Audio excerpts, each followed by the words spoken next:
The first unease did not come from what people saw, but from what they did not see.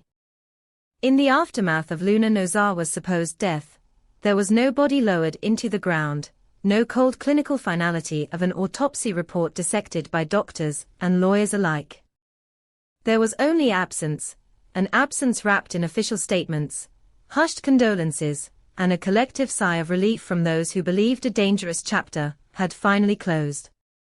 In the world of the bold and the beautiful, death is rarely simple, but this one felt especially unfinished, like a sentence that ended without punctuation. The lack of physical proof became a quiet echo that refused to fade, lingering in the corners of conversations and the pauses between reassurances. Some dismissed the discomfort as paranoia, a residue of shock. Others, however, sensed that the story had been sealed too neatly, as if reality itself had been edited for convenience. For those who had feared Luna, her disappearance brought something close to peace. Legal pressures dissolved overnight. Threats that had loomed over reputations and families seemed to evaporate. People allowed themselves to breathe again, to believe that consequences had been narrowly avoided. Yet beneath that relief lay an unspoken truth: Luna Nozawa had never been the kind of woman to vanish quietly. Her history suggested calculation, not surrender, strategy, not collapse. The absence of a body did not confirm her death, it merely postponed the reckoning. As days turned into weeks, the silence around Luna's fate became louder. Official channels offered nothing new, and the lack of closure began to fracture certainty. Some insisted that the chaos she had unleashed had finally consumed her, that desperation had led to a fatal misstep. Others began to ask more dangerous questions. If Luna was truly gone, why did it feel as though her presence still pressed against the edges of their lives? Why did old wounds ache as if freshly touched? Why did fear refuse to release its grip? The truth, when it finally emerged, would be more destabilizing than death itself. Luna had not been claimed by fate or justice. She had engineered her disappearance with precision, exploiting the very systems designed to hold her accountable. Her death was not an ending but a strategic retreat, a calculated erasure intended to free her from legal consequences and emotional vulnerability alike. By vanishing, she forced the world to mourn her, or worse, to celebrate her absence. And in doing so, she marked every smile of relief as a future target. Luna's return would not be loud at first. It would begin as a disturbance in routine, a shift in the emotional weather. A rumor overheard. A message delivered without a sender. A memory triggered at precisely the wrong moment. She understood the power of anticipation, the cruelty of uncertainty.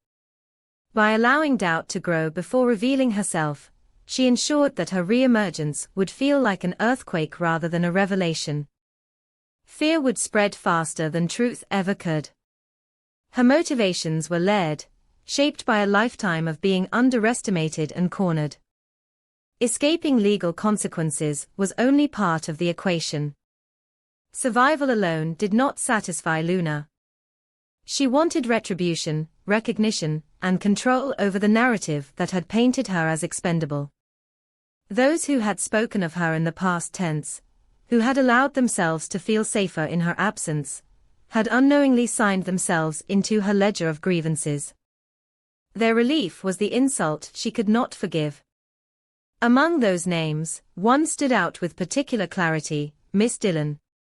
Whether through complicity, silence, or simple proximity to Luna's downfall, Miss Dillon represented a mirror Luna could not ignore.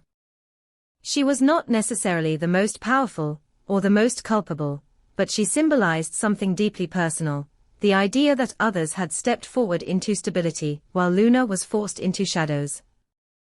If Luna was to reclaim power, it would begin with confronting those who had benefited from her disappearance.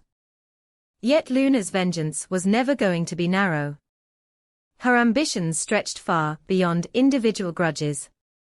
The families whose lives intertwined through power, legacy, and secrecy, the Forrester family, the Spencer family, and the Logan family, had all, in some way, intersected with her downfall. Each family carried secrets that survived only because no one dared to pull the right thread. Luna had spent years observing those threads, memorizing the weak points, waiting for the moment when pulling them would unravel more than fabric or reputation. It would unravel identity. Her return would not be announced through confrontation, but through consequence. A document surfacing at the wrong time. A truth revealed to the wrong person. A secret whispered, just loudly enough, to reach the ears least prepared to hear it. Luna understood that chaos did not require force when information could do the damage more elegantly. She did not need to destroy these families directly, she needed only to let them destroy themselves under the weight of what they had buried. The psychological impact of her survival would be devastating. Those who had grieved would be forced to question the authenticity of their emotions. Those who had celebrated would face the uglier reflection of their relief. Guilt would fracture alliances. Trust would evaporate under scrutiny. Every interaction would be re-evaluated through the lens of manipulation. Luna's fake death would retroactively poison the past, transforming what had once felt like resolution into complicity. For Luna herself, stepping back into the world would not be without cost. Living in secrecy had sharpened her instincts, but hardened her sense of self. She had learned to exist without mirrors, without names, without the luxury of being seen. That deprivation fueled her hunger for impact. She did not merely want to return, she wanted her return to matter so deeply that it redefined everyone else's future. In her mind, survival demanded significance. Anything less would render the suffering pointless. The greatest weapon Luna carried, however, was not her anger but her knowledge. During her time in hiding, she had uncovered a secret so destabilizing that its revelation would alter the balance between the Forresters, Spencers, and Logans permanently. This secret was not a single scandal, but a convergence of truths, long separated to maintain plausible deniability. Its exposure would not merely shame individuals. It would rewrite histories, challenge inheritances, and force characters to confront the possibility that the foundations of their identities were built on lies. When Luna finally revealed herself, the shock would not come from her survival alone. It would come from the realization that death had been easier than accountability, that the world had moved on without demanding answers, and that by doing so, it had empowered the very threat it sought to escape. Her presence would destabilize the illusion of safety that had settled over Los Angeles, reminding everyone that consequences delayed are not consequences avoided. The families would scramble to contain the fallout, to negotiate, to silence, to control. But Luna had already accounted for their responses. She had lived among their strategies long enough to predict them. Her advantage lay in her willingness to burn bridges she no longer needed. She was no longer bound by reputation or belonging. She had crossed the line between insider and adversary, and that freedom made her dangerous in ways none of them had prepared for. In the end, Luna Nozawa's fake death would be remembered not as an escape, but as the opening move in a far more ruthless game. Her return would force everyone to confront the uncomfortable truth that the absence of justice creates monsters, and that relief built on uncertainty is only a temporary illusion. In a world where power is inherited, protected, and denied, Luna had chosen a different path, one that demanded attention, consequence, and reckoning. And as her shadow stretched once more across the lives of those who believed her gone, one reality became impossible to ignore. Death may have closed the chapter they feared, but Luna had merely turned the page. The approach of Christmas has always transformed the Forrester estate into something more than a family home. It becomes a living archive of memory, ambition, regret, and endurance, a place where every ornament and tradition carries the weight of what has been lost and what still refuses to let go. As December 24, 2025 arrives in the bold and the beautiful, the holiday, does not promise comfort so much as confrontation. Beneath the glow of lights and the ritual of togetherness, unresolved desires press closer to the surface, demanding acknowledgement. At the center of one of these emotional currents stands Daphne Rose, a woman who has learned, through quiet heartbreak, that affection without certainty is another form of abandonment. Her relationship with Carter Walton is genuine, tender, and increasingly intense, yet Daphne refuses to surrender to ease. She remembers too clearly what it feels like to be chosen temporarily, to be loved only until someone else reclaims the spotlight. The shadow of Hope Logan still lingers in her memory, not as rivalry but as warning. Daphne does not want reassurance spoken softly in private. She wants proof that she is not another chapter Carter will eventually close. Carter understands this more deeply than he admits. His past has taught him that good intentions are not enough when history repeats itself through silence and hesitation. He knows Daphne's demand is not possessiveness, but self-preservation. When the moment beneath the mistletoe arrives, it is not impulsive. The kiss becomes a declaration shaped by everything left unsaid, a symbolic crossing of a line where Carter chooses clarity over caution. For Daphne, that brief intimacy carries the promise of being fully seen, not as an option, but as a priority. While that moment unfolds, another emotional negotiation takes place quietly within the walls of the same estate. Donna Logan remains steadfast beside Eric Forrester, encouraging him to embrace retirement, while sensing that he has not truly stepped away from the world that defined him. Eric's agreement to retire was never about surrender. It was about control, about choosing the moment of departure rather than being forced into irrelevance.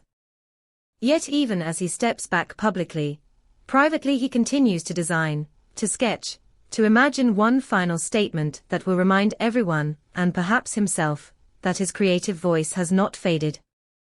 Donna sees the conflict clearly. She understands that Eric's latest design is not simply an artistic exercise, but a question posed to the future. Is he letting go, or is he daring the world to tell him it no longer needs him? Her encouragement is gentle but deliberate, grounded in love rather than denial. She wants him to feel valued beyond his talent, to believe that he matters even if he never designs another collection. Yet she also knows that denying Eric the chance to express himself would be another form of cruelty. Supporting him means allowing him to stand on the edge of legacy and uncertainty at the same time. As the family gathers for their traditional Christmas celebration, the estate fills with a carefully curated sense of unity. This is not accidental. For the Forresters, tradition has always been a form of armor, a way to create continuity in a world defined by constant upheaval. The piano waits patiently in the living room, ready to carry melodies that have echoed through decades of triumph and heartbreak. Eric's hands on the keys are steady, but his mind is restless, aware that every note may be interpreted as a farewell, or a challenge. Nearby, Steffi Forrester watches her grandfather with an awareness sharpened by experience. She knows what it means to fight for relevance, to prove strength in environments that reward endurance more than vulnerability. Steffi has spoken to Finn Finnegan about the importance of this Christmas, not as a celebration alone, but as recognition. Eric's struggle with retirement mirrors fears Steffi herself has faced, fear of being replaced, of being remembered only for what once was. For her, this gathering must honor Eric not just as a designer, but as the foundation upon which everything else was built. Steffi senses that Eric's latest sketch carries emotional risk. It could inspire admiration, or it could reignite expectations he no longer wishes to fulfill.